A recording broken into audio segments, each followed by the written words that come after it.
আসসালামু আলাইকুম এভরিওয়ান। আজকে আমরা যে জিনিসটা পড়ব সেটা হচ্ছে ক্লাস 9-10 এর একটা গুরুত্বপূর্ণ অধ্যায় পর্যায় সারণী। পর্যায় সারণীতে উপশক্তি স্তর নির্ণয়টা এটা নিয়ে তোমরা অনেক রকম প্যারা খাও। তো এই প্যারাটা যেন আর না খাও সেটার জন্য আমি একটা টিপস শেখাবো, যেখান থেকে তোমরা খুব সহজেই SPDF কোনটার পর কোনটা সেটা নির্ণয় করতে পারবা। তো চলো শুরু করা যাক। প্রথমেই S P D F কোনটাতে কয়টা করে থাকে? এস থেকে 14টা, 36, ডি থেকে 41, এফ থেকে 27টা ইলেকট্রন, তাই না? এখন এটাকে আমরা যখন 1s2 2s2 ওটা যে সাজানোর যে ব্যাপারটা, এটা তোমরা অনেকেই পারো না আর কি, ঠিক আছে? তো এটা কীভাবে করতে হয় সেটা দেখো। প্রথমে এসের জন্য 1s, তারপর দুইটা যখন 2s-এ যাবা তখন দুইবার লাগবে 2s 2s 2s 2p। যখন 3-তে যাবা 3s 3p 3d। তারপর যখন 4-এ যাবা 4s 4p 4d 4f, মানে একটা সিকোয়েন্স রাখবা। এস প্রথমবার যখন 1 যাবা 1-এর ক্ষেত্রে একবার 1s, 2-এর ক্ষেত্রে 2s 2p, 3-এর ক্ষেত্রে 3s 3p 3d, 4-এর ক্ষেত্রে 4s 4p 4d 4f, 5s f পর্যন্ত থামে যাবা, যেহেতু তোমাদের এখানে মাত্র 4টা, ঠিক আছে?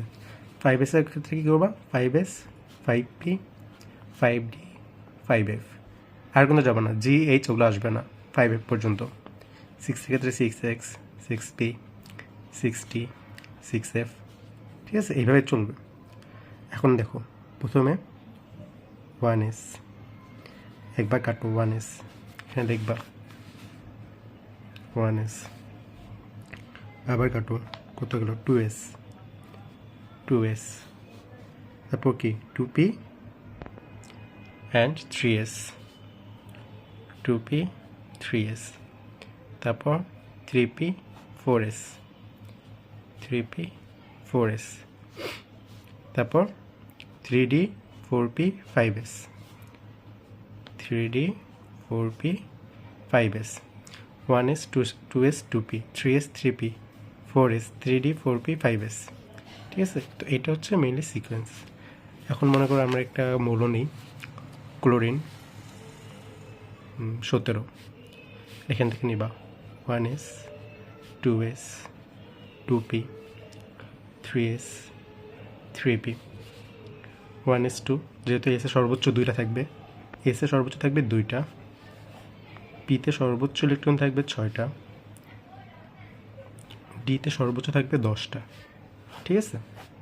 আর এটা যেটা বলছিলাম সেটা হচ্ছে ইলেকট্রন সংখ্যা, মানে এস যে উপশক্তি স্তর সেখানে ইলেকট্রন সংখ্যা, কিন্তু মেইনলি 1s 2s 2p এখানে এইভাবে 2টা করে থাকবে সর্বোচ্চ, একটা করে ক্ষেত্রে। তাহলে 1s2 2s2 2p 6 যেহেতু সর্বোচ্চ, 3s2 কটা হলো? 2 2 4 6 10 11 12, 3p 5, দেখছো? এটা কিন্তু এই সিকোয়েন্সটাই মেনটেন করলো। এর চেয়ে বড় যদি যাও, কপার নিই, কপার 29, এটা কী হবে? 1s2, আচ্ছা আগে এটা লিখে নিও, 1s 2s 2p 3s 3p 4s 3d, তাই না? 1s2 2s2 2p 6 3s2 3p 6, 2 2 4 6 10 11 12 6 18 19 20 20 9 29। তো বুঝতেই পারছো, এইভাবে দেখো এখানে কিন্তু সিরিয়ালটা কমপ্লিটলি মেনটেন করা হয়েছে, তাই না?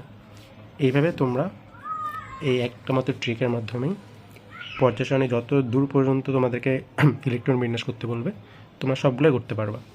জাস্ট প্রথমে একবার কেটে নিবা 1s 2s 2p 3s 3p 4s 3d 4p 5s 4d 5p 6x 4f 5d 6p 5p 6d, এত দূর পর্যন্ত যাইতে হবে না, তোমাদের হাইয়েস্ট 6s পর্যন্ত যাইতে হইতে পারে, যদি অত দূর না 5s থেকে 4d এই পর্যন্তই তোমাদের হয়ে যাবে। ক্লাস 9-10 এর বেশি আসে না, কিন্তু তোমরা যখন হায়ার স্টাডিসে যাবা এইচএসসি লেভেলে এর ঠিক একটু বেশি আসে। তো এটাই আজকের ভিডিও এই পর্যন্তই, আশা করি তোমাদের সবাই ভালো লাগছে। Best of luck.